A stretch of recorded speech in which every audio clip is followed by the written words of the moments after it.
আলহামদুলিল্লাহ আমাদের জামাত ইসলামী মুসলমান জেলা শাখা কমিটি আয়োজিত আগামী 31 মে শনিবার ঐতিহ্যবাহী স্টেডিয়ামে আমাদের যে কর্মী সম্মেলন অনুষ্ঠিত হতে যাচ্ছে এই সম্মেলনকে উপলক্ষ করে মুসলমানদের সাংবাদিক বন্ধুদেরকে আনুষ্ঠানিকভাবে দাওয়াত দেওয়া এবং আমাদের সম্মেলন সম্পর্কে অবহিত করার জন্য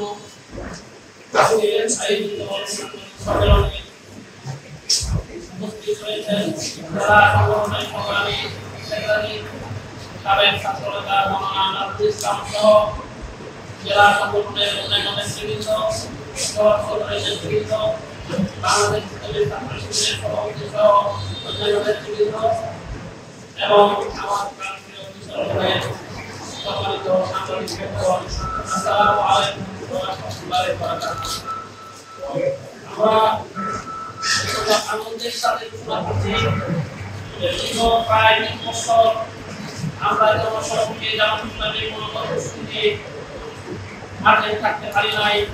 বিশেষ করে বিগত 15 বছর আমরা বলা যায় কারাবন্দী ছিলাম, মামলা হামলা খুন উপেক্ষা করে আমরা কিশোরগঞ্জে রাজনীতিতে সক্রিয় ছিলাম।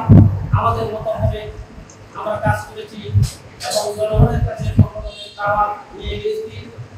জনগণের সুবিধার সাথে আমরা সম্পৃক্ত ছিলাম। কিশোরগঞ্জের অগ্রগতি উন্নয়নের জন্য আমরা কাজ করেছি, কিন্তু যেভাবে করা দরকার সেভাবে করতে পারিনি।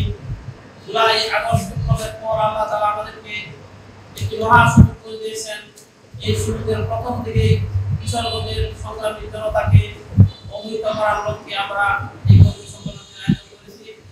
এই কর্মী সম্মেলনে বক্তাদের সমাবেশ হবে বলে আমরা আশা করছি।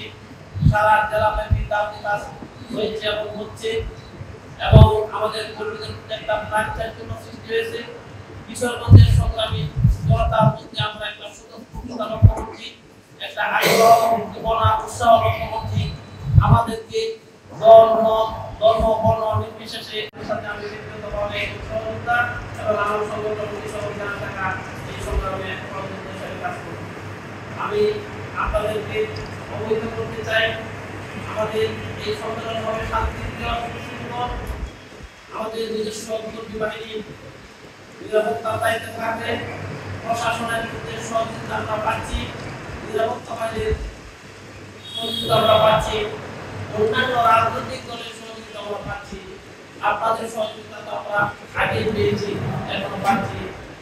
আমরা আশা করি সকলের সম্মিলিত প্রচেষ্টায় আগামী দিনে বাংলাদেশ কেমন হবে, বাংলাদেশ মানবিক বাংলাদেশ হবে, সন্ত্রাসমুক্ত বাংলাদেশ হবে, মাদকমুক্ত বাংলাদেশ হবে, তার একটি নির্দেশনা এই জনসভা থেকে আমরা পাবো।